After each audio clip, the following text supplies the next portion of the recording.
don't know. Okay. I know. So your reaction will be genuine. Ah! I like Okay. Your alcohol-free days don't need to be a bore. They can positively sparkle with our selection of low and zero alcohol wines that don't compromise on taste. Should we do it? Let's do it. Ah! So, do you know which one's which? I've literally got no idea. I'm keeping my mouth shut. So we have 2 wines. One is zero alcohol and one is alcoholic. Yeah. And we're going to see if Fran can tell the difference between which is which. Okay, I'm going to go for this one first. So just holding it up to the light, it's a beautiful salmon colour. I mean, it looks like the real deal. I don't know if it is. Oh, it's got a nice nose. It smells like wine. That's a good sign.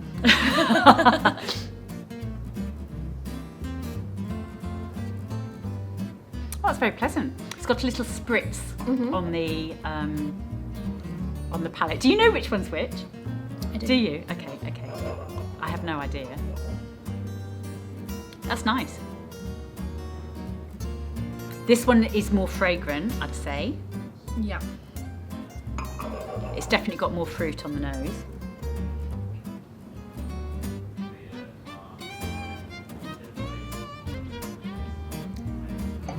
Oh, that's nice. It's got a nice pop of minerality, maybe a bit of a drier finish. I'm going to say this one is the alcoholic one, and this one is the alcohol-free. You're right. Oh, right. God, I was really nervous then. My whole career as a wine advisor on the line. Good job. Would you still drink the... Yeah, I would. It's good. Yeah? It's nice. It's better than I thought it was going to be. Yeah. You got me. Cheers. There you go. It's nice. It actually is really nice. It is really nice.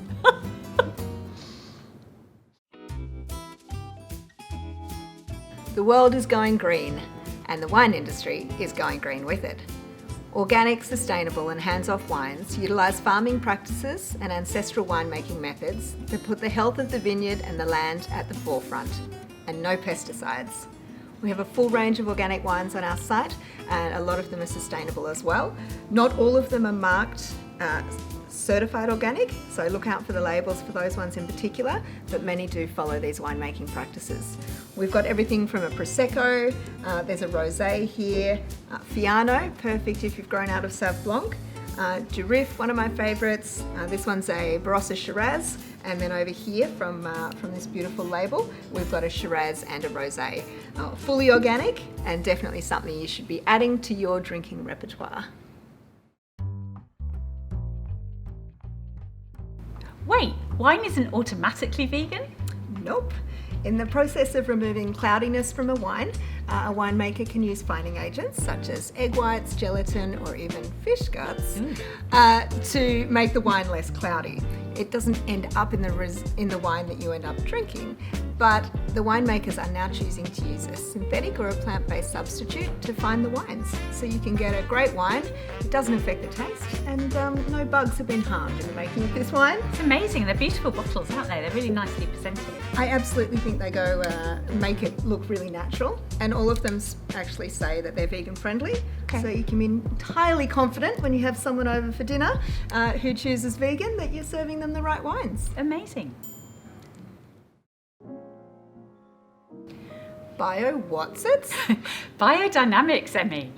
Biodynamics revitalised ancient agricultural techniques that follow holistic farming principles with a direct connection to the ecology of the region, the time, the season, phases of the moon. It all sounds a little bit mystical, doesn't it? But guess what? Many of the great estates across the world, including some of the finest producers of Burgundy and Bordeaux, have made the switch and are fully converted to biodynamics. And how do we know if we're buying biodynamic wines? Oh, well, there's a certified badge on the bottle of every bottle that's biodynamic, that's been made using these practices. And also on our website, they'd be categorised so, or with your wine advisor, you'll be able to ask them to pick out biodynamic wines for you. Well, I'm a little bit excited because I actually love Grüne Veltliner, so I'm hoping that we have this one on site because it's something I'm keen to try. Absolutely, So. it's beautiful. Isn't that a beautiful bottle? Absolutely. It looks natural.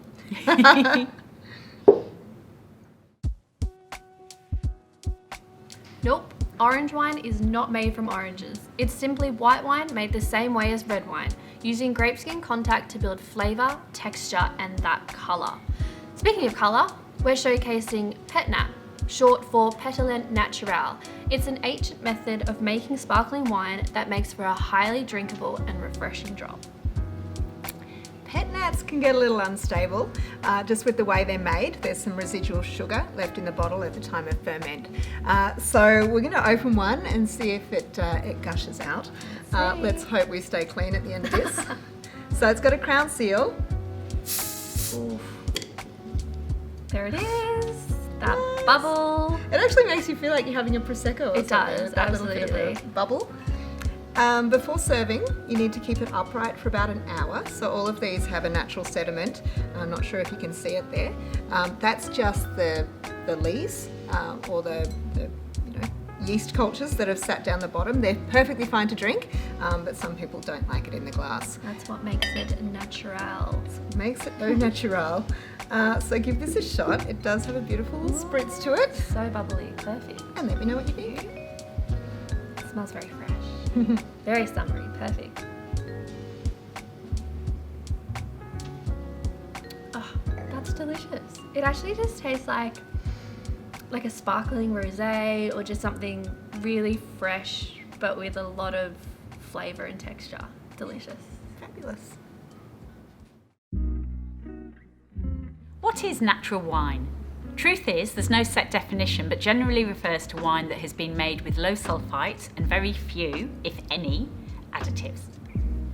Should we try one? Definitely. I'm divided by this. I've had natural wine in the past and honestly, it's tasted unfinished.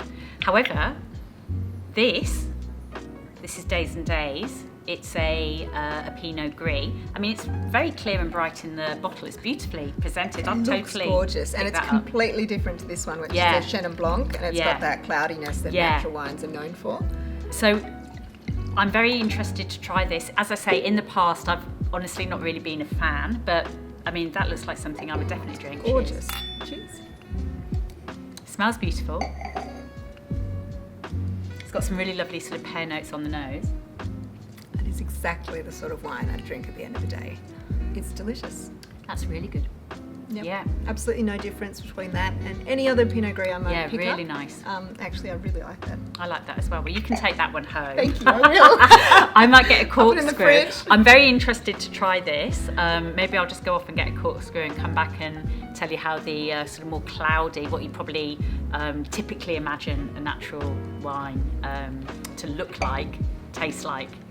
You're going to love it, aren't you? Look at you, you're salivating. No, I'm just wondering what I'm going to say when you leave the camera. Oh. Go, quick.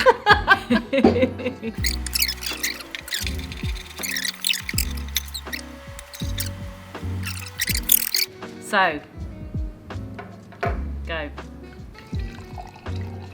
It doesn't look that cloudy in the glass. Sort of sediment at the bottom. So I'd stand this up for an hour before you serve. Oh, is that right? Okay. Yeah. Cheers. Cheers. Good little spritz. It does smell little natural. Is that a polite way to put it? It's textural. It's kind of bigger. It's a bit funky. It is, but I can actually see a place for that.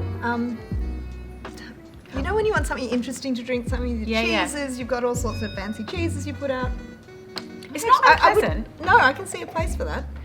Not bad.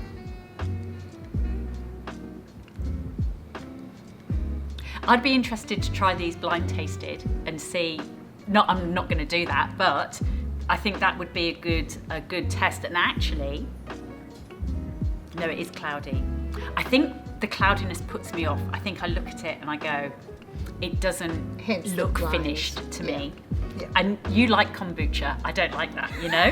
So I've grown to like kombucha. There's a whole difference. I think it's just one of those things like just I'm naturally sort of put off by. I would definitely buy that one over that one, even though I would, but if, as I said, if I've got people over and I've got some interesting flavours coming out, if I've got foodies coming, yeah, that's probably actually what I'd lean towards, because this is so off the shelf, so to speak. Yeah. Whereas this one's actually quite intriguing. No, I'd very happily finish that bottle. It's nice. Cheers. Thanks, Emmy. Merry Christmas. Here's to natural wines. But it's not just all about wine. We've also put together a smashing selection of non-alcoholic and guilt-free spirits for you to try. I've got something for you to try. So I know you drink gin. I do. We've worked together for a little while now. Yes. So I'm not sure if you're...